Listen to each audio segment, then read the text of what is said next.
tout le monde. Vous m'entendez très bien? Très bien, Hicham. Parfait. Bonjour, chers collègues et amis Zakaria, Abdelatif, Marie-Claude, toute l'équipe de l'EMEA, chers participants et participantes. Nous sommes ravis de vous retrouver aujourd'hui pour la troisième séance qui sera consacrée à l'articulation entre théorie et empirie. Nous sommes à mi-chemin de ce cycle de séminaires en méthodologie de recherche en sciences humaines et sociales. Pour la séance d'aujourd'hui, il sera organisé comme suit. Je vais faire un exposé un peu général sur l'articulation entre théorie et empirie. On s'arrêtera un petit moment pour prendre quelques questions que ma collègue Marie-Claude va animer cette partie de la séance.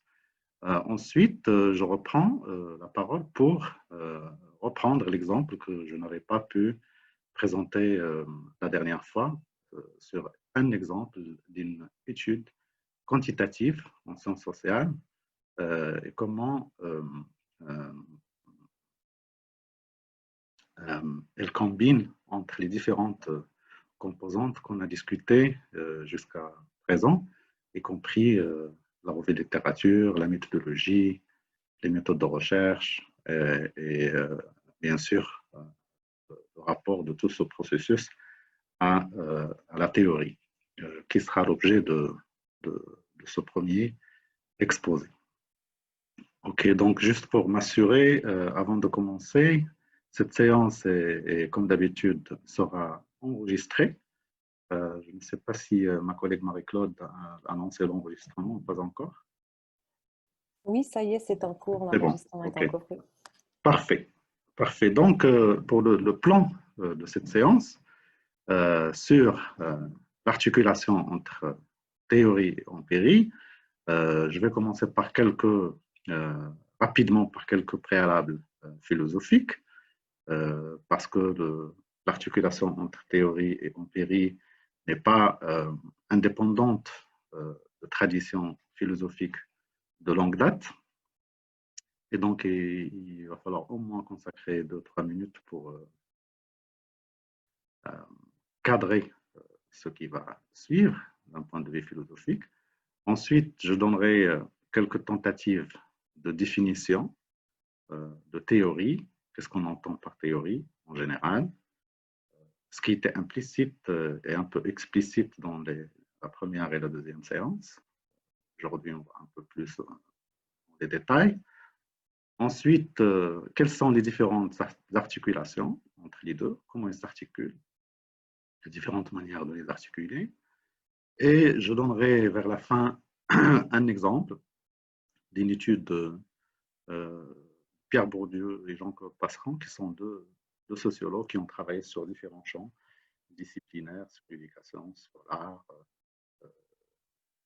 la fréquentation des musées, sur le rapport au pouvoir, etc. Donc, je reprends cet exemple parce qu'il est paradigmatique d'une articulation plus ou moins explicite de la théorie et comment elle interagit avec l'empirie. Et après la séance question, consacrée à la question, je vais reprendre pour présenter l'exemple d'une étude quantitative. Voilà, donc c'est ça le plan de la séance. Je commence par, comme j'ai dit, quelques préalables philosophiques, parce que pendant des siècles et des siècles, la théorie et l'empirie faisaient l'objet de débats houleux dans les cercles philosophiques et académiques. Et donc là, je donne juste trois exemples. D'abord, il y a l'opposition entre idéalisme et matérialisme qui a fortement influencé non seulement le débat philosophique sur la possibilité de la connaissance. Par quoi commence la connaissance? Est-ce qu'elle commence par la réflexion théorique, rationnelle, ou bien elle commence par l'empirie, c'est-à-dire l'observation et l'expérience vécue. Donc, le philosophe Hegel, qui était le représentant par excellence de ce qu'on appelle l'idéalisme en philosophie, stipulait que les objets de la nature et les objets de manière générale ne sont que le reflet de nos idées. C'est-à-dire que ce sont les idées qui déterminent ce qu'on voit, ce qu'on observe. Karl Marx, qui s'est inscrit dans la tradition hegelienne, mais de manière très critique, postulait que c'est plutôt l'inverse, que les idées qu'on porte sur le monde ne sont que le reflet de l'expérience vécue et non l'inverse. Donc c'est un peu inexact, mais je reprends en substance l'essentiel de ces idées. Parce que pour les développer davantage, il va falloir prendre des heures et des heures. Donc, alors que l'objectif ici, c'est juste de retracer ce débat pour justement prendre conscience qu'on ne peut en aucun cas trancher ce débat sans le remettre dans son contexte philosophique et par la suite, dans le contexte de chaque discipline, à développer différentes articulations de ces deux mondes, le monde théorique et le monde empirique. Donc, je disais, par rapport à la tradition idéaliste allemande, les faits étaient considérés comme inertes et aveugles. Ils n'avaient aucun sens sans ce regard rationnel qu'on porte sur les faits. Mais à partir des années 50, il y a eu ce qu'on appelle, c'est un débat, une querelle méthodologique très connue dans les cercles des sciences sociales. Il y avait un grand débat entre les positivistes, ceux qui postulaient que seul le travail empirique compte comme point de départ essentiel pour la construction de la connaissance sur le monde en général et sur le monde en particulier. Et donc, à partir de cette querelle méthodologique, une nouvelle tendance se dégageait autour de l'alternative théorie et empirie, et que je vais traiter tout à l'heure quelques auteurs comme Théodore Adorno, qui est le représentant d'une école critique en sciences sociales qu'on appelle la théorie critique, et comment, à partir de cette querelle, il publie un article en 1969 pour justement pas trancher, mais pour donner une solution à cette alternative. Et c'est-à-dire qu'on ne doit pas choisir entre théorie et empirie pour expliquer le monde, mais il y a des manières privilégiées pour les combiner d'une certaine manière. Donc, Adorno, que je viens de citer, postule que les données empiriques sans interprétation théorique n'apportent rien du tout, n'apportent rien du tout à la compréhension du monde. Et au meilleur des cas, ils sont stériles.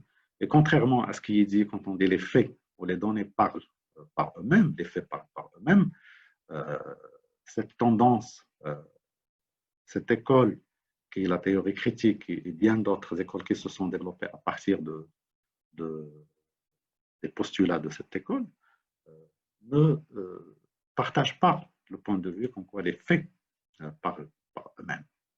Et comme on va le voir tout de suite avec une autre tradition philosophique plus ancienne que l'opposition entre idéalisme et matérialisme, c'est le rationalisme, qui a commencé avec la philosophie scolastique au Moyen-Âge, représentée essentiellement par Descartes, Spinoza et Leibniz. Mais ici, la connaissance ne s'arrête pas ici en termes de chronologie. Il y a toute la philosophie islamique qui s'est développée en Andalousie avec Ibn Rushd et avant avec Al-Farabi et bien d'autres qui se sont à leur tour penchés sur restitution critique de tout l'héritage de la philosophie grecque et d'autres traditions philosophique. Donc, quand j'évoque Descartes, Spinoza et Leibniz, c'est juste pour parler à partir du XVIe siècle et pas avant. Donc, pour le rationalisme, la connaissance commence avec la réflexion rationnelle. C'est-à-dire qu'on peut saisir ce qui se passe dans le monde à travers, non à travers l'observation, mais à travers des idées claires et distinctes. Donc, Descartes a été notoirement connu par cette idée que le monde ne peut être saisi qu'à travers des idées claires et distinctes. Par opposition, dans le monde anglo-saxon, avec Locke et Hume et ce qu'on appelle les empiristes, ils postulaient, par opposition à la tradition rationaliste, que la connaissance ne peut être possible qu'avec l'observation et l'expérience, avec le concept très bien connu de tabula rasa, c'est-à-dire table rase, que les êtres humains ne connaissent rien avant de fréquenter le monde, avant d'être dans le monde. Et bien entendu, le débat ne s'arrête pas là. Il y a eu des tentatives, une multitude de tentatives de combiner entre les deux, entre le rationalisme et l'empirisme. Par exemple, ce qu'on appelle le rationalisme empiriste ou bien l'empirisme rationaliste, pour ne citer que deux noms, par exemple Karl Popper, dans une célèbre intervention qu'il a fait à la British Academy, intitulée « Des sources de la connaissance et de l'ignorance ». Je vous recommande vivement ce texte parce qu'il reprend brillamment ce débat entre le rationalisme et l'empirisme, et il tente à partir de sa perspective de le dépasser. Dans les sciences sociales, ce débat s'est répercuté sur la pratique scientifique. On parle de différents paradigmes, différentes positions théoriques et différentes articulations avec l'empirie, comme le structuralisme, par exemple, versus ce qu'on appelle en anglais agency, c'est-à-dire la capacité d'agir des acteurs. C'est-à-dire les acteurs sont dotés d'une capacité, ils ne sont pas seulement influencés par les structures, mais ils sont dotés d'une capacité d'agir, etc. Donc c'est un long débat qu'on ne peut pas couvrir totalement ici, mais je voulais juste vous donner quelques indications pour ceux et celles qui s'intéressent à creuser l'historique de ce débat. Ils peuvent éventuellement consulter ces différentes références philosophiques et théoriques. Donc l'empirie vient de là, vient de ce débat, l'empirisme. L'empirisme, c'était la tradition qui a attiré l'attention sur les effets théoriques, les effets théoriques de la tradition rationaliste qui ne prenaient pas en compte ce qui se passe dans le monde. Et si vous avez lu Descartes, comme je dis tout à l'heure, est notoirement connu pour sa méfiance vis-à-vis de sens, vis-à-vis de ce qu'on appelle les données sensibles, c'est-à-dire tout ce qu'on connaît à travers les sens. Il était très méfiant, il disait que les sens nous trompaient et il y a une seule manière de développer une connaissance sûre sur le monde, et c'est la réflexion rationnelle et par conséquent des idées claires et distinctes. Donc l'empirisme est venu nuancer, s'opposer à cette manière qu'il considérait stérile et que pour pouvoir produire des connaissances nouvelles sur le monde en général et sur le monde social en particulier, c'est à travers l'empirie que ça devient possible. Je vais vous demander d'éteindre le micro, s'il vous plaît. Please. C'est Rachid, notamment. Des interférences qui perturbent un peu. Voilà. Alors, sur la base de ce tour d'horizon très rapide et très critique, qu'est-ce qu'on entend par théorie? Alors, moi, je ne vais pas donner des définitions formelles de la théorie. Vous les connaissez, vous pouvez les consulter sur différentes références sur Internet. On définit généralement une théorie comme un ensemble de propositions logiquement articulées entre elles, etc. Ça ne s'intéresse pas ici dans ce contexte particulier.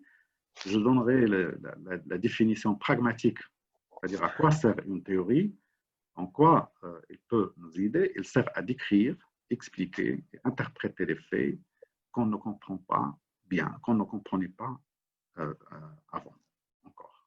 Donc, c'est ça la définition directe et pragmatique d'une théorie. C'est sur la base d'un ensemble de données empiriques, on décrit, on explique, on interprète le réel, et le résultat de ce processus s'appelle théorie, c'est-à-dire le processus de théorisation à travers tout le processus de recherche dont on a parlé la semaine dernière et la semaine d'après, qui commence par la revue de littérature, ensuite sous contrôle d'une certaine vision méthodologique qui guide le processus d'élaboration de la problématique, des questions de recherche, etc., pour déterminer les dimensions empiriques à travers lesquelles on va saisir la partie de la réalité sociale qui nous intéresse. Donc, la théorie, c'est justement comment partir de cet ensemble de données collectées de manière méthodologique et méthodique, expliquer, c'est-à-dire expliquer les rapports entre les phénomènes et interpréter ces phénomènes dans leur contexte plus large.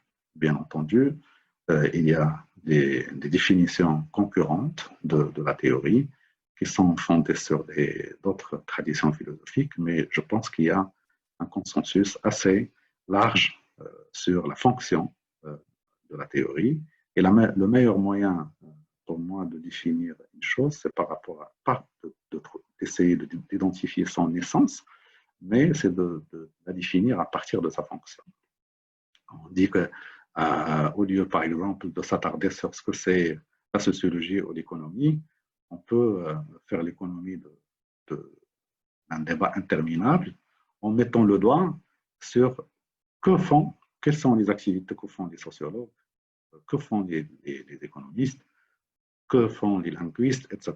Et donc, définir quelque chose par sa fonction est un moyen assez commode pour passer vite fait à l'essentiel.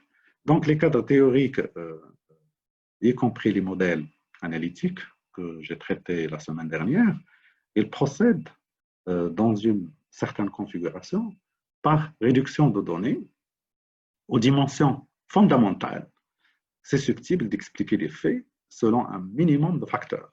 Et ça, c'est le principe de parcimonie que j'ai cité la dernière fois.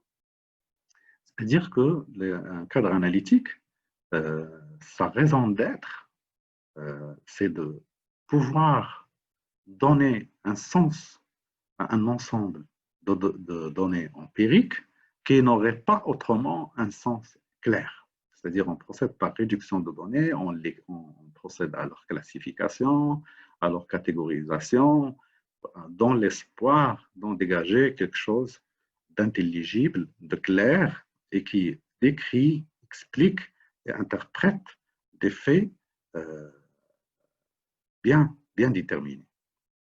Voilà donc, en gros, ce que c'est un cadre théorique, parce que ça revient tout le temps. Qu'est-ce qu'un cadre théorique? Comment peut-on choisir un cadre théorique, etc. Donc, toutes ces questions, how to, comment faire quelque chose, peuvent trouver une tentative de réponse dans ce type d'explication économique claire et concis. Maintenant, qu'est-ce que l'empirie? Alors, tout à l'heure, j'ai parlé rapidement des traditions philosophiques qui ont donné naissance à ce qu'on appelle l'empirisme, mais je dois revenir à cette définition avec un peu plus de détails, parce que l'enjeu quand on parle de théorie et de son rapport que l'on entretient avec l'empirie, c'est de préciser le propos, c'est-à-dire pour qu'on ne reste pas dans des généralités qui ne vont pas nous servir à guider nos recherches de manière concrète. Donc, et il faut vraiment préciser le propos pour qu'on puisse de quoi on parle exactement. Donc, l'empirie, en général, se réfère à un ensemble de données dérivées de l'observation, de l'expérience et des vécus sur un fait donné. C'est ça l'empirie en général. Et tout ce qui est dérivé de l'observation, de l'expérience et des vécus, ce sont des données empiriques. Et comment on traite ces données, quel est leur statut épistémologique dépend de chaque tradition théorique. Alors, il y a d'abord le positivisme qui est le courant philosophique qui a élaboré l'empirisme comme une doctrine de connaissance. Le positivisme qui a commencé avec Auguste Comte en France et puis repris par différents philosophes et scientifiques par la suite, postulait que seuls les faits observés ont une valeur scientifique. L'empirisme est la doctrine qui donne la primauté à l'observation et qui considère que l'observation est en effet le seul moyen pour construire une connaissance sur la réalité. Mais bien sûr, il y a eu un grand débat qui a donné naissance entre 1910 et 1930 surtout à une école qui s'appelle positivisme logique. C'est un ensemble de philosophes des sciences qui ont réexaminé le statut de l'observation, le statut de ce qu'on appelle les données empiriques, le statut scientifique, leur statut épistémologique, et ils les ont soumis à une critique pour conclure que le positivisme classique était défaillant. Pourquoi? Parce que les données sensibles, c'est-à-dire les données directement accessibles par les sens, ne pouvaient pas inspirer une compréhension scientifique. Ils doivent être filtrés, ils doivent faire l'objet d'une réévaluation, notamment par le langage scientifique, et pas par opposition au langage ordinaire.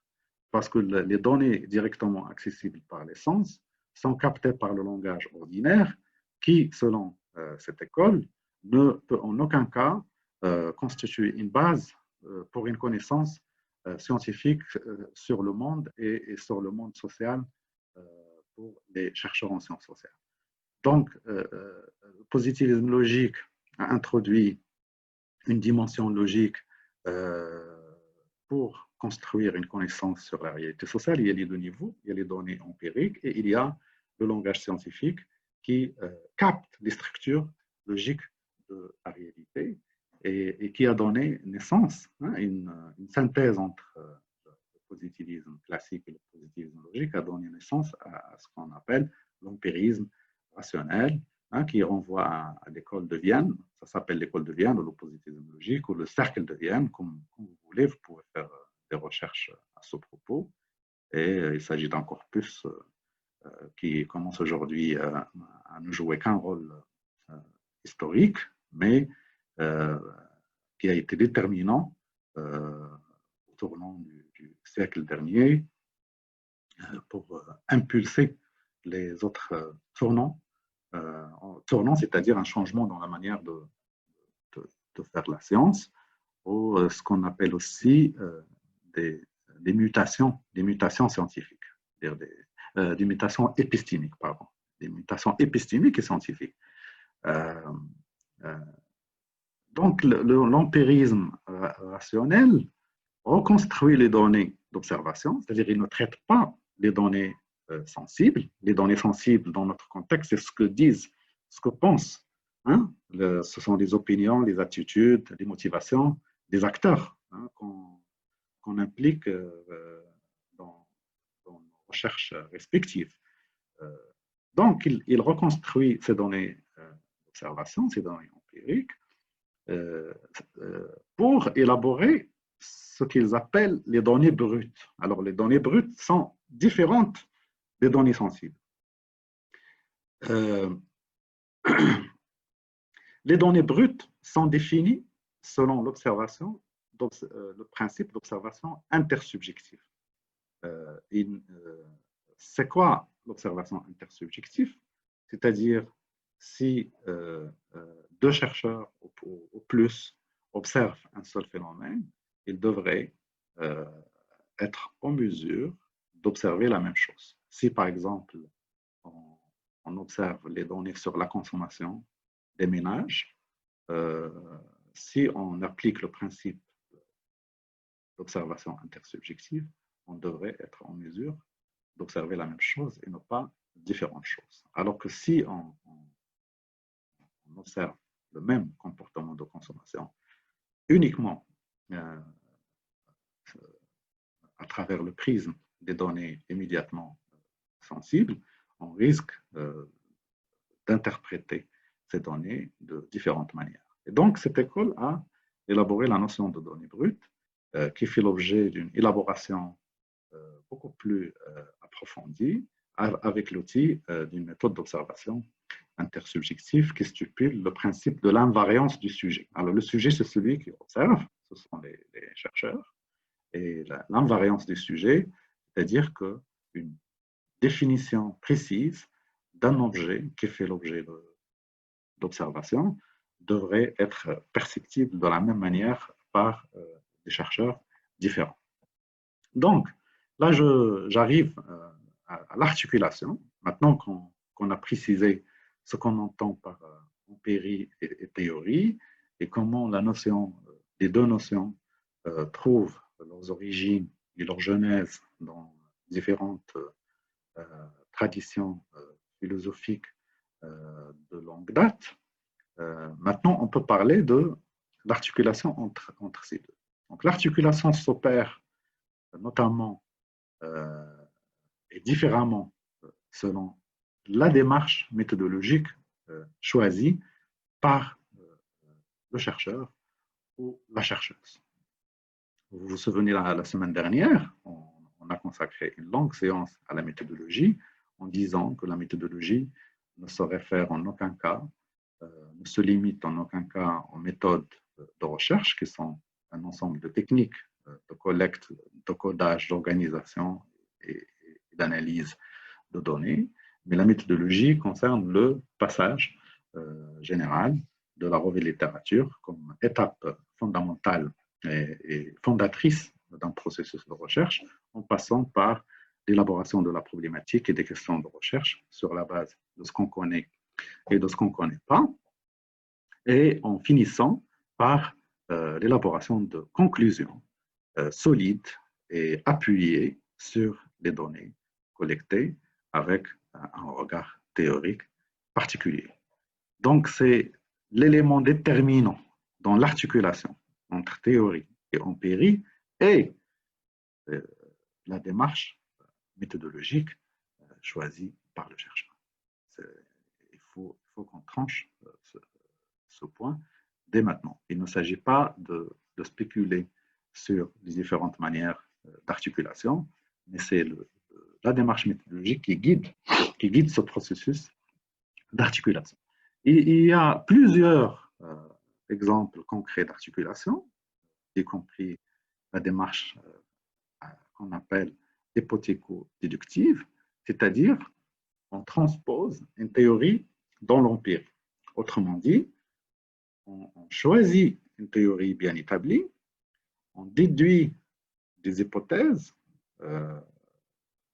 sur le rapport entre phénomènes, le rapport entre variables, pour tester la véracité, pour tester la solidité, la force ou la faiblesse de cette théorie en examinant le rapport entre phénomènes à l'aide d'une hypothèse qui reste à confirmer ou à infirmer selon les données empiriques collectées par le chercheur. Par opposition à cette démarche hypothéco-déductive, il y a la démarche inductive qui sert à développer progressivement, au fur et à mesure, des interprétations, hein, des explications et des interprétations sur la base d'observations empiriques en vue de concevoir une vision théorique, c'est-à-dire une explication d'un fait donné. Donc, cela ne veut pas dire que la démarche inductive ne commence avec aucun présupposé théorique. Au contraire, il y a toujours une certaine vision théorique en background, mais elle n'est pas déterminante. Elle est là juste à titre heuristique, c'est-à-dire elle permet de focaliser sur une partie, sur un domaine, une région de l'empérie, selon des critères espace-temps. Par exemple, si je travaille sur la pauvreté ou l'inégalité au Maroc, je dois préciser l'espace et le temps qui sera l'objet d'investigation. Et cette dualité espace-temps permet justement aux chercheurs qui adoptent une démarche inductive de choisir les espaces d'observation à l'aide de concepts pour justement essayer de développer une certaine compréhension théorique parcimonieuse, comme j'ai dit tout à l'heure, c'est-à-dire arriver à élaborer un minimum de facteurs explicatifs de l'objet de recherche.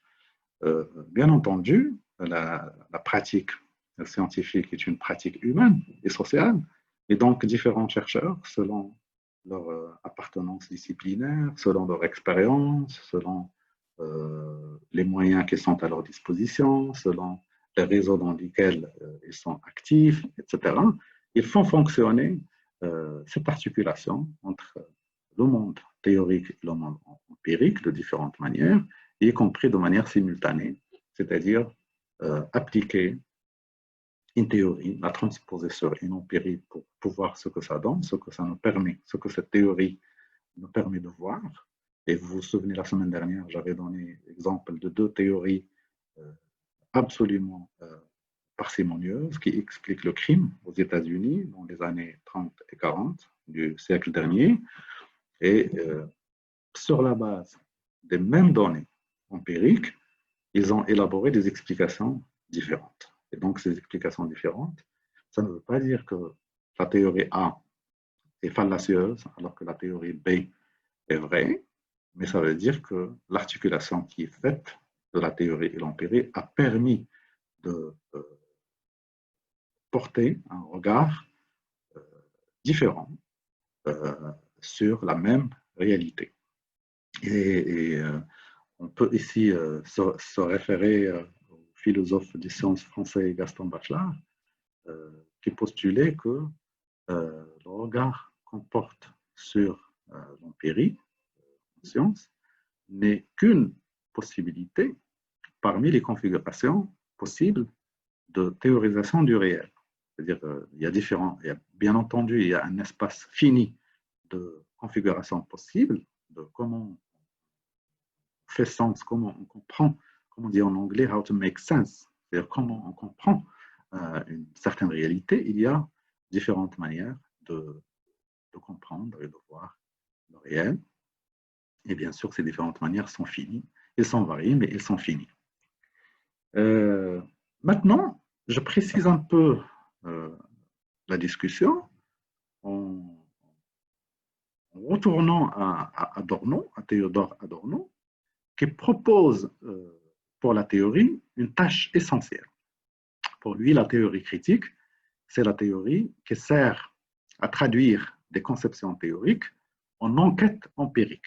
Et là, si ça vous intéresse, Adorno appartient à une école qui est réputée pour être une école philosophique, mais l'équipe de l'école de Francfort, elle est connue par la théorie critique, mais aussi par l'école de Francfort. Après l'arrivée d'Hitler au pouvoir en Allemagne, ils se sont exilés aux États-Unis, ils ont réalisé des travaux de référence qui sont influents jusqu'au jour d'aujourd'hui. Une grande étude à laquelle Adorno a participé aux États-Unis, c'est de Authoritarian Personality. Qu'est-ce qu'une personnalité autoritaire? Et le débat philosophique n'était pas suffisant. Ils ont réalisé une enquête empirique, justement, fondée sur des méthodes de sociologie et de psychologie sociale pour pouvoir mesurer de manière valide ces traits de la personnalité autoritaire à l'aide d'une vision théorique préalablement élaborée et précisée.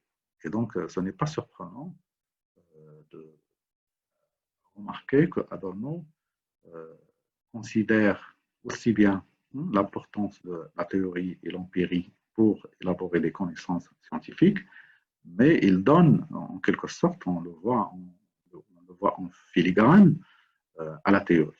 Parce qu'il dit que la théorie devrait aider les chercheurs à traduire des conceptions théoriques en enquête empirique, non seulement pour les vérifier, mais aussi pour donner une pulsion ou une impulsion à la recherche empirique, parce que la recherche empirique sans précision conceptuelle aux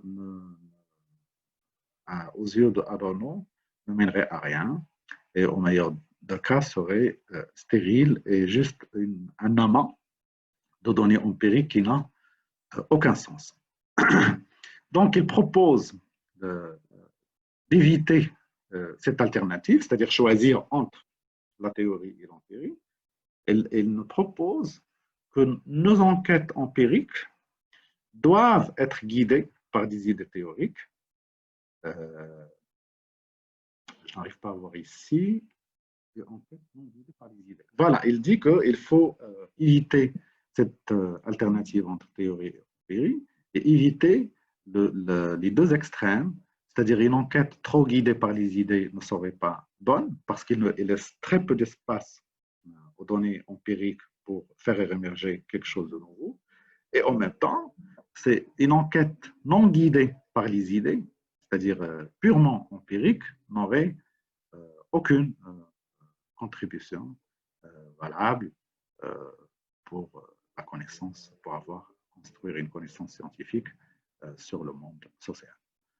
En gros, il attribue l'alternative théorie et empirie non à la présence ou non de la recherche, c'est-à-dire ce n'est pas la présence ou l'absence de la recherche empirique qui tranche, mais c'est l'interprétation de la recherche empirique. Quel est le regard qu'on porte sur les données empiriques collectées selon une précision conceptuelle qui permet de mettre de l'ordre dans les données qu'on collecte sur le monde social.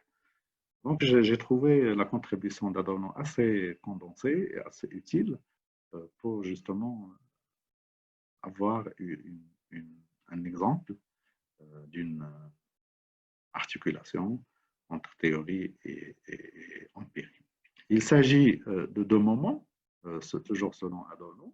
Il y a le moment subjectif, c'est-à-dire le moment où on collecte, on s'intéresse aux actions, aux opinions, aux attitudes, aux motivations, etc.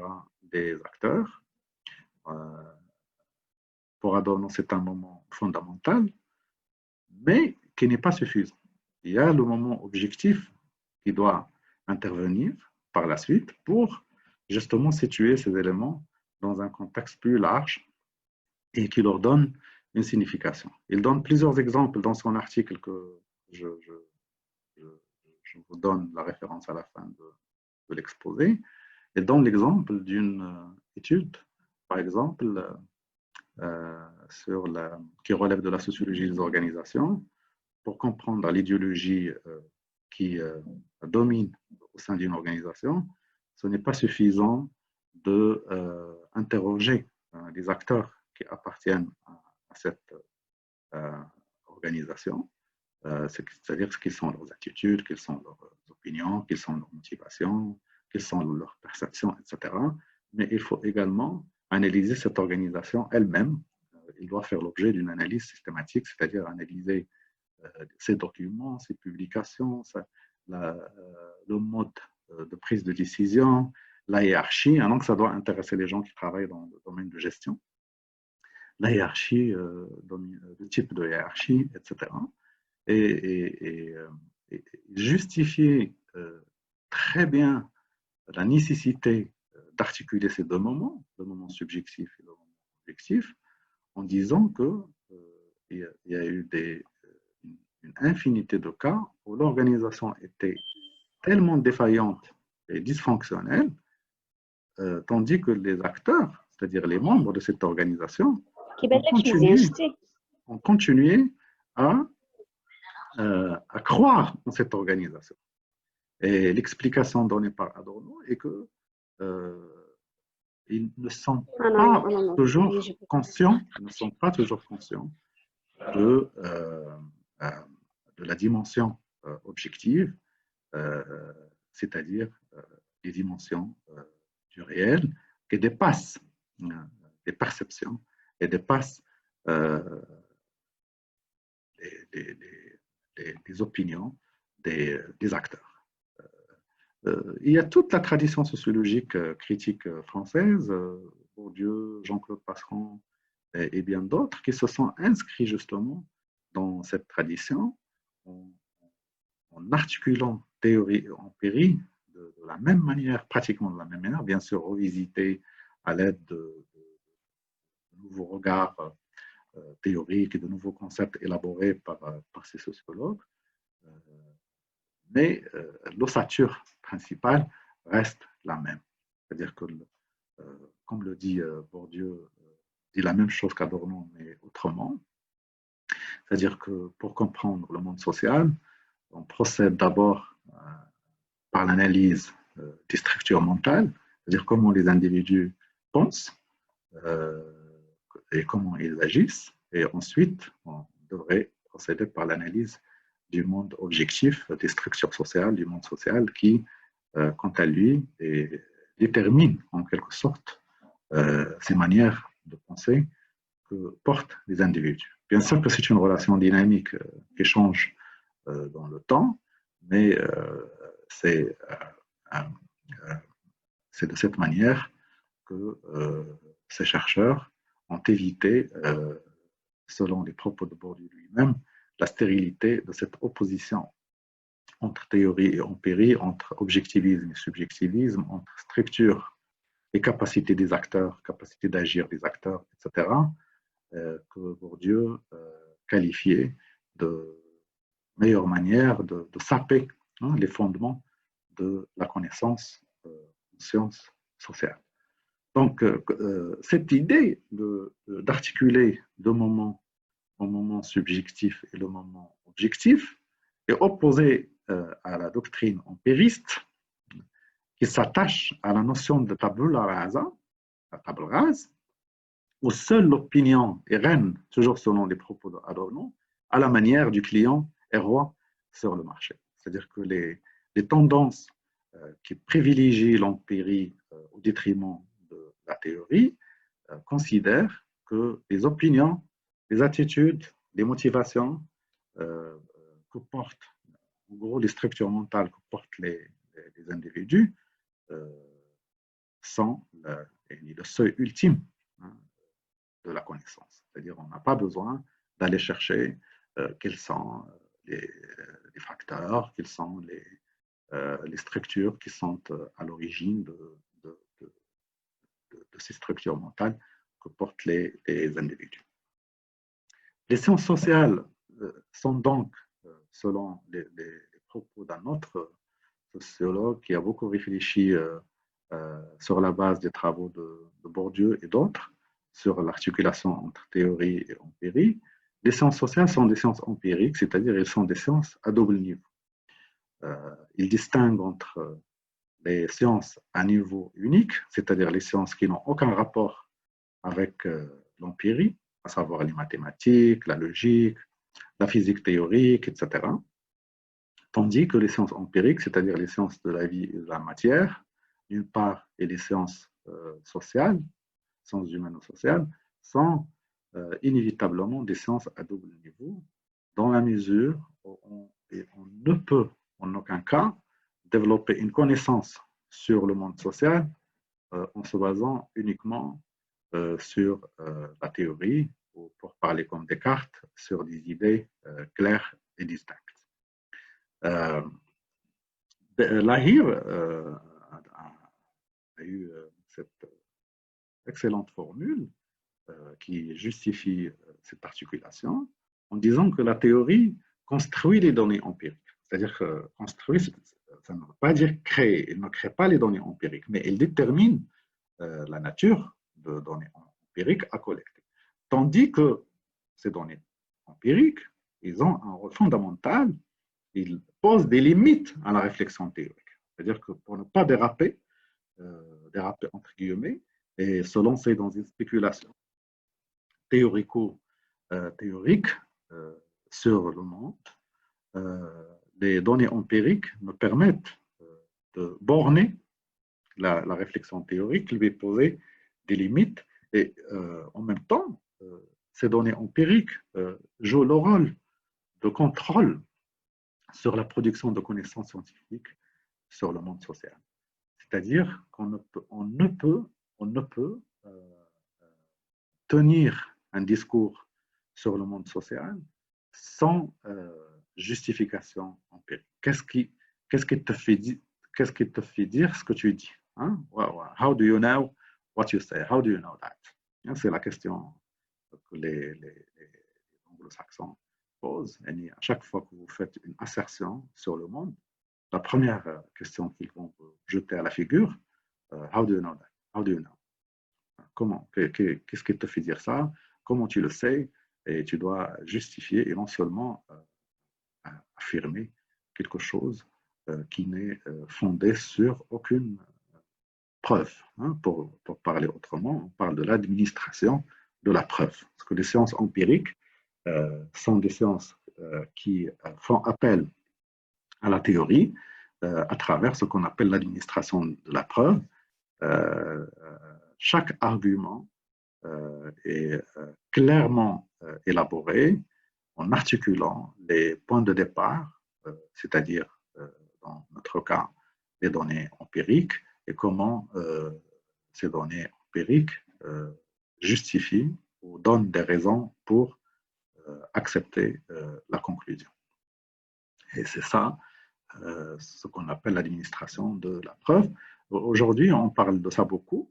Dans le monde anglo-saxon, on parle de evidence-based research, evidence-based medicine. C'est quoi la preuve? On parle toujours de preuve. Donc, le statut des données empiriques s'est renforcé dans les 30 à 40 dernières années, mais ce n'est pas à la manière traditionnelle, mais avec toujours un regard critique qui borne les limites de collecte de ces données et en même temps, en donnant à ces données empiriques, à ces preuves, un statut de contrôle de ces théories.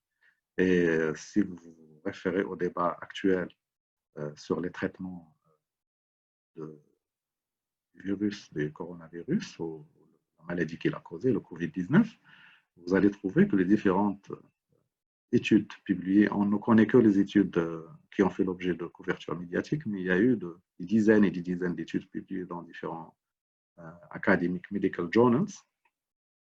Et vous allez voir qu'il y a une certaine manière d'administration de la preuve pour appuyer les conclusions. Et vous avez vu que le dernier article a été finalement retiré par les auteurs parce qu'ils ont été incapables justement de démontrer comment la preuve sur laquelle ils se sont basés pour dire que la chloroquine n'a aucun effet sur le Covid-19, ils n'ont pas pu justifier de manière solide cette conclusion. Ils ont fait l'objet de critiques virulentes qui les ont poussés finalement non seulement à retirer leur article, mais aussi à s'excuser auprès du public et auprès du monde en général.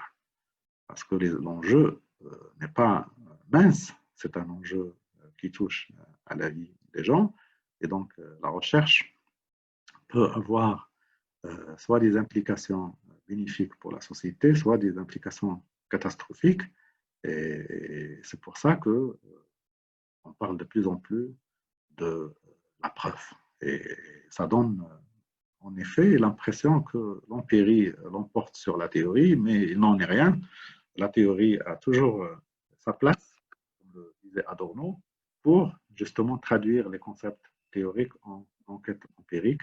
Et comme le dit Lahire, à la suite de Bourdieu, la théorie borne les données empiriques et les données empiriques bornent la théorie. Donc, les chercheurs construisent des connaissances médiates de la réalité. Là, c'est un concept fondamental quand on parle de connaissances médiates, c'est-à-dire ce sont des connaissances fondées sur des faits empiriques qui ne sont pas vécus comme tels par les individus. Par exemple, quand on parle de transformation démographique au Maroc, la structure démographique des familles marocaines et de la population marocaine des années 60 ne ressemble en rien à la structure démographique actuelle, y compris la taille des ménages, les structures par âge, l'espérance de vie à la naissance. Dans les années 60, les Marocains vivaient en moyenne une cinquantaine d'années, aujourd'hui 75-76. Le nombre d'enfants par femme, l'âge au premier mariage qui est passé de 15 à 17 selon le genre à plus de 30 ans, etc. etc. Donc, ce type de connaissance médiate concerne les structures, c'est-à-dire que l'individu ne le vit pas directement, mais que le chercheur utilise ces connaissances médiates pour expliquer une certaine dimension du réel dont les individus ne sont pas toujours conscients. Par exemple, la distribution du chômage, la distribution des revenus, de la consommation, qu'est-ce que consomment les gens, etc. Une fois les données collectées sur ce type de niveau de réalité, elles font l'objet d'une analyse qui n'a plus aucun rapport avec les individus comme tels, mais capte une certaine tendance générale qu'on ne peut observer que sur la longue durée et à l'aide de procédés méthodologiques plus ou moins sophistiqués. Donc, il y a plusieurs exemples. Il y a même un exemple d'anthropologie, les structures des mythes. Par exemple, les différents groupes sociaux ont des idées. Le mythe ici, ce n'est pas dans sa connotation péjorative, mais la représentation qu'a un groupe social sur ses origines. Et ce type de représentation traverse le temps et l'espace et devient une certaine type d'une certaine connaissance médiate qui donne un sens à la vie des groupes qui appartiennent, des individus qui appartiennent à ce groupe. Donc, je vais bientôt finir. J'espère que je n'ai pas été lent. En gros, on parle d'interprétation des événements, des pratiques de représentation pour justement, pourquoi ces connaissances médiates sont fondamentales, pour ne pas tomber dans la reproduction des idées qui sont déjà dans la société, c'est-à-dire la vision que portent les gens ordinaires sur eux-mêmes qui ne peut en aucun cas être une connaissance valide d'un point scientifique. Ils peuvent faire l'objet, bien sûr, d'élaboration.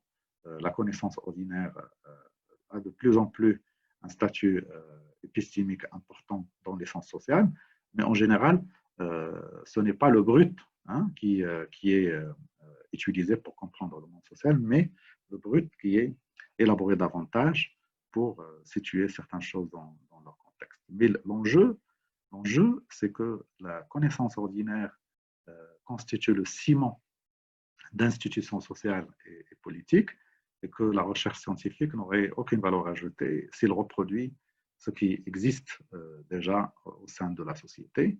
Et une des manières de prendre une distance avec ces connaissances ordinaires, il s'agit non seulement de articuler de manière productive et fertile et féconde la théorie et l'empirie, mais aussi de faire appel à ces connaissances médiates qui portent sur des structures sociales qui, elles aussi, structurent le quotidien des individus, des membres de la société. OK? Donc, ici, je reprends une formule de Bernard Lahire qui explicite le rapport entre les structures et les motivations des individus. C'est que pour comprendre un fait donné, on ne peut pas focaliser que sur l'action présente. Il y a le passé incorporé.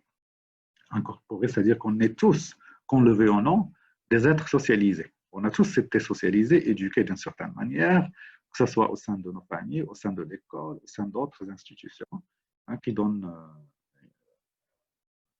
la forme, sens qu'on porte sur nous-mêmes et sur le monde et sur les autres. Il y a ce passé qu'on doit prendre. On ne peut attribuer l'explication de faits uniquement au contexte présent. Donc, on doit, d'une certaine manière, analyser les structures à travers le passé incorporé, le combiner avec l'analyse du contexte actuel, c'est-à-dire l'action des individus, pour expliquer, en fin de compte, ce qu'on cherche à expliquer, ce sont les pratiques. Et donc, ici, pratique, le mot pratique, selon la tradition bourdieusienne et d'autres traditions théoriques très connues en sciences sociales, ce n'est pas le sens ordinaire de pratique, mais c'est la combinaison entre le passé incorporé, c'est-à-dire entre les structures sociales et la structure actuelle qui donne un sens à l'action, c'est-à-dire ce que font et ce que pensent les individus. Ce qui est à éviter, bien entendu, quand il s'agit de chercher à articuler la théorie et l'empirie, bien sûr, on a tous des difficultés. Ça n'a jamais été un exercice facile. L'amélioration se fait selon l'expérience, selon l'accumulation de chacun. Ce qu'il faut éviter, c'est de juste juxtaposer la théorie et l'empirie sans aucune articulation. Aujourd'hui, si on regarde un ensemble d'articles et de thèses, etc., on voit clairement que l'auteur a eu de sérieux problèmes à articuler les deux. Et l'indicateur que l'articulation n'a pas été faite et qu'on trouve une partie théorique qui sert pour justifier qu'en quoi on a étudié les théories dominantes dans le domaine de recherche des chercheurs et les données empiriques à part. Et donc, si vous êtes devant ce cas de figure, il ne faut pas paniquer. C'est la maladie courante chez tous les chercheurs et que l'effort qu'on fait est de surmonter cette maladie entre guillemets, j'utilise le terme dans le sens métaphorique, en travaillant sérieusement sur nos compétences, en étant réflexif, comme on avait dit la dernière fois, c'est-à-dire identifier ses propres faiblesses et ses propres forces et comment identifier ses lacunes, ce qui suppose d'être modeste et humble, et travailler sur ces lacunes et, bien entendu, fréquenter les meilleurs travaux, c'est-à-dire les travaux des chercheurs et des chercheuses qui ont réussi à articuler de manière intéressante la théorie et l'empirie. Voilà, donc ici j'ai intégré un petit exemple, donc ça va me prendre moins d'1 minute. C'est l'étude de Pierre Bourdieu et Jean-Claude Passeran dans les années 60. Le titre, c'est Les héritiers. Les héritiers, c'est-à-dire les étudiants et la culture. L'objet de cette étude, c'était comment, justement, on vient d'évoquer le passé incorporé, comment le capital culturel, capital économique et différents types de capitaux des étudiants, c'est-à-dire le capital avec lequel ils arrivent à l'école ou à l'université, détermine en quelque sorte le résultat final. Et, à part quelques exceptions, on peut, sur la base d'une analyse du passé des étudiants à travers des notions et des concepts bien précis qui sont le concept de culture, de capital culturel, prévoir avec une certaine incertitude, bien sûr, une certaine incertitude probabiliste, quel est le résultat final de cet étudiant. Donc, ils ont procédé à une sociologie quantitative, parce qu'il est fondé essentiellement sur des enquêtes empiriques par questionnaire, mais qui intègre aussi une analyse qualitative et une rigueur conceptuelle qui leur permet d'étudier le rapport entre variables, mais de questionner ces rapports entre variables, ces corrélations, selon un concept. Et Jean-Claude Passeron le dit très clairement, il dit une corrélation à laquelle on ne peut pas prêter un sens pour un groupe ou pour un individu n'est pas intéressante pour les sciences sociales. C'est-à-dire que les corrélations statistiques ne parlent pas elles-mêmes et il faut les questionner selon un cadre conceptuel et théorique travaillé et élaboré d'avance et qui peut faire l'objet d'une élaboration bien sûr additionnelle a posteriori, mais c'est la précision et la rigueur conceptuelle permet une meilleure analyse de corrélation statistique, mais aussi de rapport entre phénomènes étudiés d'un point de vue qualitatif. Donc, en gros, cette étude que vous pouvez chercher sur Internet, les héritiers, c'est-à-dire les héritiers de la culture, et comment l'héritage culturel détermine la réalisation scolaire et estudiantine. Il porte sur le poids de l'organisation sociale et des socialisations familiales, y compris les différents types de capitaux sur la réalisation scolaire. Jean-Claude Passeron et Pierre Bourdieu ne mettent en garde, bien sûr, qu'une seule théorie ne peut en aucun cas expliquer la totalité du réel. Pourquoi? Parce que, comme le dit si bien Jean-Claude Passeron, aucun langage théorique ne peut construire comme un autre le regard et le questionnement qui lui fait découvrir des faits une fois le questionnement et l'observation sont faits dans ce langage théorique.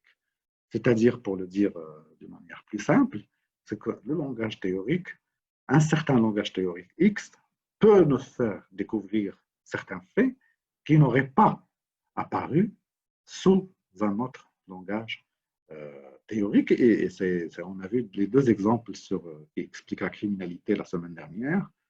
La théorie 1 qui explique la criminalité comme l'interaction entre une opportunité et une personne opportuniste, et la théorie 2 qui explique la criminalité par les inégalités sociales et l'inégalité des moyens distribués au sein de la société qui sont des indicateurs du décalage entre les ambitions sociales légitimes que chaque personne est appelée à réaliser et les moyens effectivement disponibles chez ces individus pour pouvoir réaliser ces objectifs. Donc, le langage théorique permet de faire apparaître des faits qui ne sont pas possibles quand on fait fonctionner le langage théorique 2. Donc, il n'y a rien de compliqué là-dessus. C'est juste la formulation qui apparaît un peu trop technique et trop ésotérique, mais en fait, l'essence devient limpide une fois on saisit de quoi il s'agit. Et donc, je vais conclure en disant que différentes théories permettent des intelligibilités différentes des faits. C'est-à-dire que différentes articulations entre théorie et empirie permettent de voir le réel, la réalité sociale de différentes manières. Peut-être certaines théories concernent les interactions micro-sociologiques, micro-économiques, micro-historiques, etc. Et qui ne peuvent en aucun cas saisir les effets des facteurs macro. Généralement, c'est beaucoup plus précis en économie et les étudiants, en arrivant à l'université en première année, ils ont un module macroéconomie et un module microéconomie, ce qui n'est pas toujours le cas en sociologie. On ne distingue toujours pas ces deux niveaux de manière systématique, mais c'est devenu vraiment quelque chose de largement partagé dans la communauté des chercheurs, que l'analyse macro et l'analyse micro font apparaître des faits qui sont certes complémentaires, mais différents. Voilà, merci. Je pense qu'on peut prendre 20-30 minutes pour prendre quelques questions avant de présenter l'exemple de l'étude quantitative. Je passe la parole à Marie-Claude, ma collègue Marie-Claude, pour prendre vos questions et on ouvre le débat. Zakaria, mon collègue Zakaria est là aussi. Il va certainement contribuer à cette séance,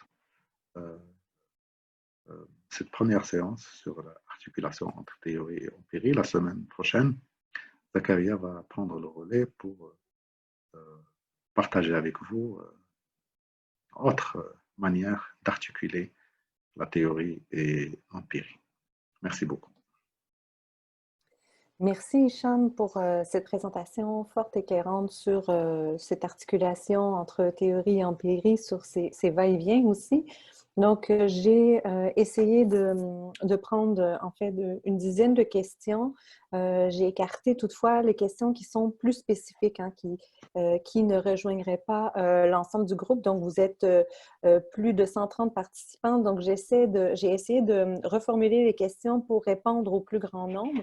La première question qui est revenue à plusieurs reprises, donc, c'est quoi la différence entre théorie et modèle d'analyse ou cadre d'analyse? Donc, quelle est la différence entre théorie et cadre d'analyse? Donc, ce serait la première question. Peut-être que je peux poser deux questions et puis je te laisserai répondre. La deuxième question, on souhaiterait avoir des précisions entre les différentes méthodes où on fait peut-être insister sur les caractéristiques de la méthode déductive, inductive et hypothético-déductive. Donc, juste revenir sur les différentes caractéristiques de ces trois méthodes.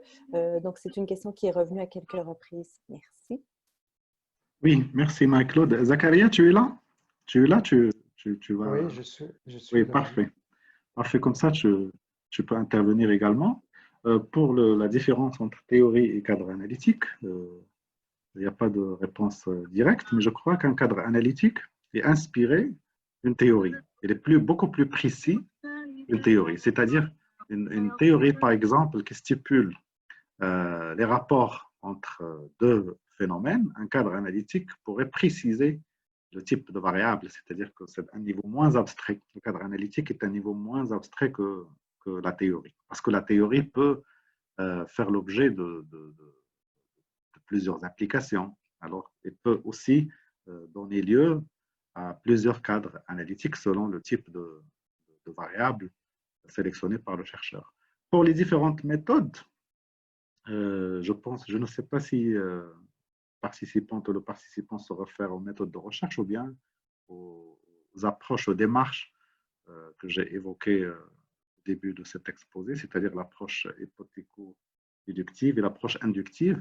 Généralement, l'approche hypothéco-déductive est largement pratiquée dans la recherche quantitative parce qu'il y a des méthodes de recherche commodes, statistiques commodes pour tester justement ces hypothèses à l'épreuve de données empiriques collectées à cette fin.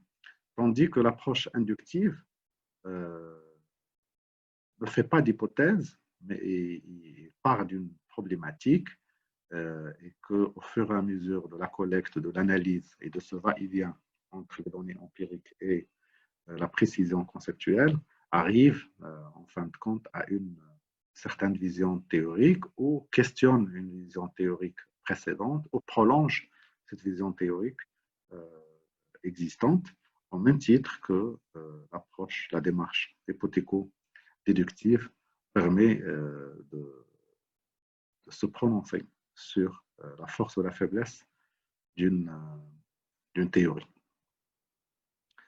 Zakaria, tu as quelque chose à ajouter là-dessus? Juste un petit mot par rapport au passage de la théorie au cadre analytique. Le cadre analytique, c'est un processus d'opérationnalisation du cadre théorique en fonction des données empiriques. Autrement dit, c'est-à-dire ce sont des données empiriques qui parlent à un cadre théorique pour inspirer une manière d'analyse que d'autres données empiriques collectées par un autre chercheur lui inspireraient aussi un autre attaque, un autre cadre analytique pour attaquer ces données. Donc, c'est tout le processus d'actualisation et d'opérationnalisation d'un cadre théorique en fonction des données collectées. Donc, c'est l'interaction entre empirique et théorie qui fait qu'un cadre analytique s'impose plus que d'autres. Merci. Et sur ce que tu dis, Zacharias, ça rejoint la question qui allait suivre, justement. Donc, une des questions qui est revenue, comment on fait pour choisir une théorie qui puisse être à même d'expliquer, enfin, qui soit en lien avec le sujet, qui nous apporte une explication significative?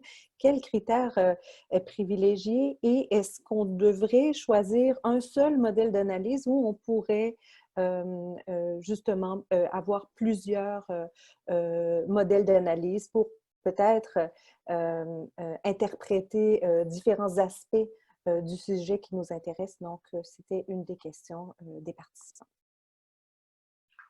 Zacharias, tu veux commencer?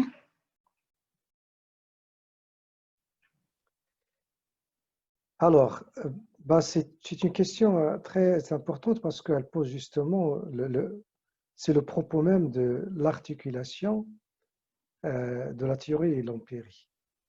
C'est-à-dire comment on fait qu'une théorie est plus pertinente qu'une autre pour, comment dire, à travers laquelle on peut observer une réalité sociale, à travers laquelle on peut, en quelque sorte, aborder une recherche dans un domaine social, socio-anthropologique, de manière générale.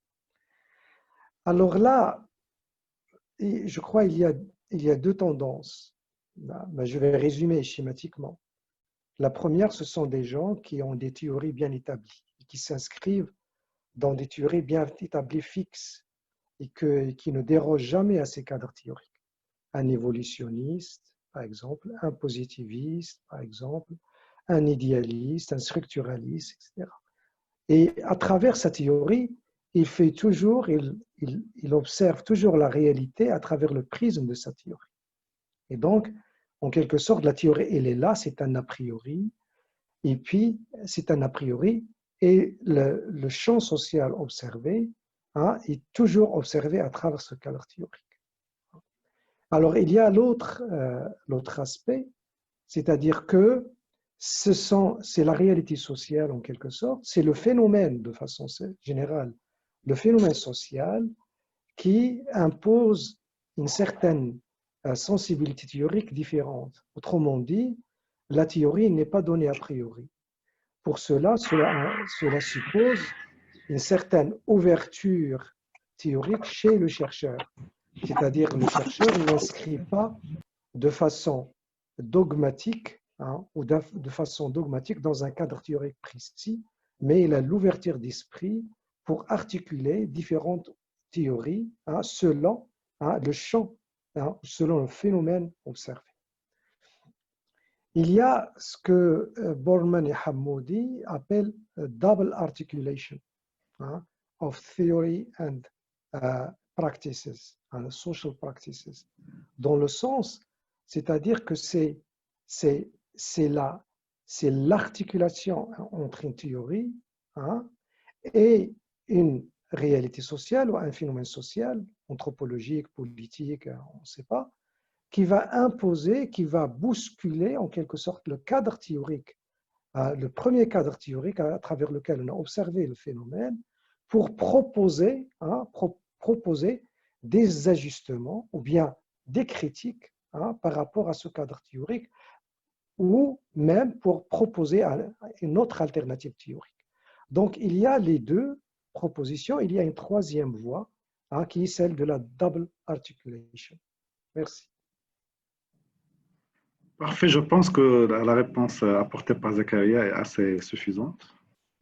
Oui, totalement. Puis ça répondait aussi à une autre question qui était quels sont les divers aspects qui déterminent justement cette articulation entre théorie et empirie, outre l'objet de recherche. Donc, je pense que Zacharia a répondu aussi à la question qui suivait. Maintenant, on voulait, donc il y avait plusieurs questions d'élaboration sur des notions ou des aspects qui ont été abordés pendant la présentation. On souhaiterait un peu plus d'élaboration sur la grounded theory. Qu'est-ce que la grounded theory et qu'est-ce que ça implique? Voilà, donc si on pouvait élaborer sur cette idée de grounded theory, mais aussi sur l'idée d'observation intersubjective. Donc, on souhaiterait en savoir un petit peu plus sur ces deux aspects qui ont fait l'objet de la présentation. Oui, je crois que ground theory, d'ailleurs ça vient grounded, ancré sur les données empiriques, s'inscrit dans la tradition inductive, la démarche inductive, c'est-à-dire définir un certain nombre de thèmes à explorer de manière systématique dans le monde empirique et faire émerger des concepts non a priori, mais a posteriori à partir des données empiriques. Et je pense que la présentation de Zacharia la semaine prochaine va éclairer cette pratique qu'on appelle grounded theory, qui justement implique une articulation différente entre théorie et empirie, contrairement à ce qui est généralement dit, que grounded theory commence avec zéro théorie. Ça, ce n'est pas vrai, parce que ce n'est pas possible de commencer une recherche avec zéro théorie. Ça n'a jamais été prouvé ni avancé par un chercheur ou des chercheurs dotés de bon sens. On ne dirait jamais une telle absurdité, parce que là, il y a toujours un dosage théorie et empirie et change d'une pratique de recherche à une autre. Mais je pense que Zacharia parlerait mieux que moi de la ground theory. Pour l'observation intersubjective, alors il y a trois types d'observation. Il y a l'observation subjective, ce qu'on perçoit nous en tant que sujet, des sujets dotés de sens, d'observation. Il y a l'observation intersubjective, c'est-à-dire les choses sur lesquelles il y a un accord parce qu'on les observe tous, entre les sujets. C'est-à-dire il y a sujet et sujet, toi et moi et l'autre. Intersubjectif, c'est qu'on arrive à se mettre d'accord sur le sens que porte quelque chose. Mais dans la pratique de recherche, si vous lisez la littérature sur la différence entre le sens intersubjectif et l'observation intersubjective, les économistes, quand ils analysent, et les sociologues aussi, quand ils analysent la structure de la consommation des ménages, que consomment les ménages, ils partent de données très simples, qui ne sont pas des données fiables. C'est-à-dire qu'est-ce que vous consommez chaque semaine en termes alimentaires, en termes d'éducation, en termes de santé, en termes de transport, etc. Chacun peut donner des réponses différentes de l'autre, et l'observation intersubjective permet d'observer les mêmes, avec précision, les mêmes variables. Et ça permet, comme j'ai dit, d'éviter les fausses interprétations qui peuvent avoir comme origine le background du chercheur s'il ne contrôle pas sa compréhension de la consommation dans une culture et la transposer sur une autre culture. Là, il va violer le principe d'observation intersubjective et le principe d'invariance du sujet. Et le meilleur exemple, ce sont les enquêtes de consommation et de dépenses des ménages qui sont inspirées techniquement par la Banque mondiale et qui sont appliquées un peu partout dans le monde. On appelle ça le Living Standard Survey. Si vous voyez les questionnaires, ils sont codés, les questions sont élaborées avec une formulation unique, justement pour pouvoir neutraliser et isoler l'interprétation subjective, c'est-à-dire la compréhension personnelle de quelqu'un, pour pour faire un peu court. Voilà.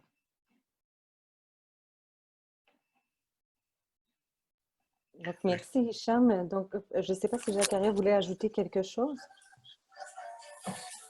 Je dirais juste pour réitérer le point que Hicham a souligné, c'est-à-dire qu'on ne va jamais sur le terrain avec une zéro théorie. Même parmi les chercheurs en sciences sociales qui condamnent l'effort de théorisation comme un acte hégémonique. Cet acte, même cette condamnation en soi, c'est un effort théorique. Et par exemple, pour les postmodernistes qui ne veulent absolument pas faire de... Ça, on le verra dans la dernière séance, quand on parlera des nouvelles tendances. On parlera de la... Donc, je vais pas m'aventurer trop dans cette explication. OK, merci. Merci, Zakaria. Est-ce que... Oui, non. Donc, il y avait... Donc, peut-être pour rebondir, donc, Hicham, tu mentionnais que, donc, on commence... donc, ce serait enfin faux de penser qu'on commence une recherche sans avoir de théorie préalable. Donc, une des questions d'une participante ou d'un participant concernait justement quelle est la place de la théorie dans la partie plus pratique ou empirique de la recherche. Donc, quelle place cette théorie prend dans la partie, disons, plus empirique. Donc, en quoi cette théorie peut nous servir en quelque sorte. Le son, je pense que... Pardon. Je pense que les choix conceptuels qu'on fait sont guidés par les différentes traditions théoriques. Je ne veux pas retourner sur les traditions théoriques, mais comme je l'ai dit la semaine dernière, quand on passe d'une notion à un concept, ce choix de dimension est généralement déterminé par le type de théorie qu'on choisit, par les choix théoriques. C'est-à-dire les choix théoriques qui portent sur un certain niveau du réel, qui est différent d'autres choix théoriques. Par exemple, je donne l'exemple de la démographie. L'analyse démographique porte sur des tendances de longue durée. Et en aucun cas, on ne peut faire fonctionner des théories qui portent sur les interactions entre les acteurs, ce qu'on appelle l'interactionnisme, pour justement comprendre les tendances démographiques. Donc, ça dépend de votre domaine de recherche. Quelles sont les traditions théoriques qui sont souvent utilisées? Est-ce qu'ils font un certain consensus entre les chercheurs quant à leur capacités explicatives, aux capacités heuristiques, etc. Mais au niveau de la pratique, justement, c'est à travers les précisions conceptuelles que la théorie joue un rôle pour préciser le type de données empiriques qu'on collecte et qu'on analyse. Et justement, j'ai beaucoup aimé dans un livre qui s'intitule The Art of Social Theory, publié en 2014, l'auteur il dit que la théorie est une activité pratique. Ce n'est pas parce qu'il s'appelle théorie qu'il n'a pas une dimension pratique, c'est-à-dire en pratiquant ce va-et-vient entre la théorie et l'empirie. Tout à l'heure, j'avais une question qui disait que ce n'était pas clair ce que Adorno voulait dire par traduction de conception théorique en recherche empirique. C'est justement ce passage du concept aux dimensions, aux indicateurs. Je vais l'expliciter tout à l'heure dans le modèle, pas le modèle, l'exemple de recherche quantitative et comment justement le passage d'un concept à des dimensions mesurables et observables peut s'opérer. Donc, il y a une question qui revient, mais peut-être je vais référer à l'enregistrement encore ce passage, cette différence entre cadre théorique, cadre conceptuel entre théorie et et cadre conceptuel ou cadre d'analyse. Donc, je vais renvoyer les participants et les participantes à l'enregistrement parce que je pense qu'on a élaboré beaucoup sur cet aspect-là. On a déjà répondu à cette question. Donc, soyez attentives et attentifs. Voilà. Donc, la question a déjà été répondue. En fait, il y avait une question qui fait peut-être plus référence aux séances précédentes, mais peut-être que c'est bon de revenir sur cet aspect, la différence entre problématique et objet de recherche. Donc, c'est une question qui est revenue à quelques reprises, qui n'est pas nécessairement en lien avec... mais quelle est la différence entre la problématique et l'objet de recherche? Donc, peut-être pour revenir au début, donc avant même de penser cette articulation entre théorie et empirie, est-ce qu'on pourrait juste donner quelques éléments de réponse, peut-être Zakaria ou Hicham, ou les deux, si vous avez envie de donner quelques éléments? C'est une question qui est revenue régulièrement. Merci. Oui, Zakaria, tu aimerais commencer? Oui.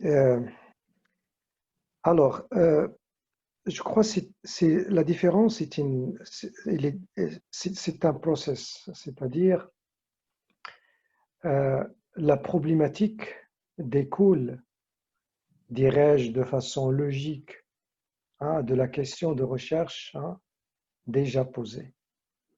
La problématique, en quelque sorte, c'est comment la question de recherche, quel est l'argument, le cœur de l'argument de la question de recherche. C'est ça ce qui constitue la problématique de la recherche et à laquelle on doit répondre en faisant cette recherche, essentiellement. Donc, la question de recherche peut être de façon générale, elle peut être un peu s'inscrit dans un topic, ce qu'on appelle en anglais un topic. Elle est un peu plus spécifique que le topic, mais qui reste même dans un champ général. Et la problématique, c'est ce qui rend cette question de recherche encore beaucoup plus spécifique pour en isoler l'argument central de la recherche qu'on veut étudier. Merci. Oui, oui, je suis d'accord avec Zakaria. La problématique, c'est quelque chose qui se forge dans le processus de design. Et la problématique est généralement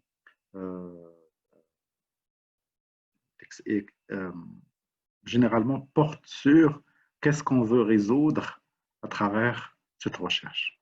Quelque chose qu'on n'arrive pas à comprendre et qu'on veut résoudre en s'appuyant sur les connaissances existantes dans la littérature. Et cette problématique peut être déclinée de manière beaucoup plus concrète à travers les questions de recherche. Quand on dit problématique, c'est proche du mot problème. C'est-à-dire, quel est le problème c'est inexact, mais c'est un peu ça aussi. Quel est le problème que tu veux résoudre dans ta recherche? Si ta recherche n'éclaire pas, en fin de compte, quelque chose qu'on ne comprenait pas bien avant, c'est-à-dire que la problématique n'était pas bien élaborée, et la problématique, généralement, se diffère du problème par la précision du rapport entre les phénomènes qu'on veut explorer. J'ajouterais juste que parfois c'est une question de langage. C'est une question de langage dans le sens, si la question de recherche elle est bien spécifiée, bien ficelée et bien posée, on n'a même pas besoin de parler de problématiques. Elles font deux. C'est dans les deux font un. Les deux problématiques, elle est incluse dans la question de recherche. Une fois la question de recherche, elle est bien donnée, elle est bien posée, elle est bien spécifique. Alors, on ne raisonne plus en termes de problématique parce que la question de recherche est elle-même la problématique. Oui. Merci à vous deux pour les précisions. Donc, tout comme pour la Grounded Theory, il y avait une question qui concernait la recherche-action. Donc, peut-être que ce sujet va être abordé la semaine prochaine. Donc, les particularités de la recherche-action. Donc, on pourra peut-être laisser cette question pour la semaine prochaine. On pourra y revenir. Et donc, je vais conclure avec une question qui en fait, c'est le propos même de la séance d'aujourd'hui. Mais en fait, c'est la conclusion, si on veut. Donc, il y a une question qui, je pense, interpelle plusieurs personnes, mais qui est quand même assez simple. Est-ce que la théorie est nécessaire pour faire l'interprétation des données? Est-ce que la théorie est nécessaire pour la partie discussion, la partie conclusion de notre travail? Donc, sur la nécessité de la théorie, voilà, donc on pourra conclure avec cette question-là, peut-être juste réaffirmer cet aspect. Oui, je pense que la théorie est nécessaire dans une recherche parce que l'enjeu de ce débat sur l'articulation entre théorie et empirie, ce n'est pas pour choisir entre les deux. C'est justement quelles sont les configurations possibles. Parce que la théorie, comme on a déjà dit, c'est une manière économique, c'est-à-dire parcimonieuse, c'est-à-dire expliquer les faits par un nombre limité de facteurs. C'est ça le rôle de la théorie. Parce qu'on ne peut pas expliquer un phénomène par 10 000 facteurs. On doit être en mesure de l'expliquer avec un minimum de facteurs, et c'est ça le rôle de la théorie. C'est ça ce qu'on appelle aussi, parce que j'ai vu cette question revenir tout le temps, des modèles analytiques qui sont généralement élaborés à partir d'une certaine vision théorique. Et comme l'a précisé Zakaria, il faut faire attention au langage, parce que parfois on se réfère à la même chose en utilisant des formulations, les mêmes formulations pour parler de la même chose. Parfois, quelle est la différence entre cadre conceptuel et cadre analytique? Je pense qu'il faut juste préciser de quoi on parle, quelles que soient les formulations qu'on utilise pour désigner ces choses, il faut préciser le sens qu'ils portent. Il y a aussi une question qui est revenue 2 fois sur la linguistique. Je pense que la linguistique n'est pas différente des autres sciences sociales. C'est que les mêmes configurations entre théorie et empirie sont en jeu. Et on a ceux qui focalisent davantage sur l'empirie pour parler des structures linguistiques ordinaires et les classer en catégories conceptuelles selon une approche inductive. Et à l'opposé, on a ceux et celles qui partent d'une certaine théorie de la linguistique en déduisant quelques hypothèses et les tester au niveau de l'empirie en collectant des données directement avec les membres de la société. Merci. Donc, je pense qu'on va conclure. Il y a encore des questions. Bien sûr, on ne peut pas nécessairement répondre à l'ensemble des questions, surtout les questions qui sont plus spécifiques, mais je pense qu'on a eu une bonne discussion et on aura pu enfin répondre à un grand nombre de questions, surtout avec les réponses que vous avez apportées. Donc, ça se combinait avec d'autres questions qui n'ont peut-être pas été formulées aussi clairement de ma part. Donc, voilà, je vous remercie, Zakaria et Hicham, pour vos réponses et on va poursuivre.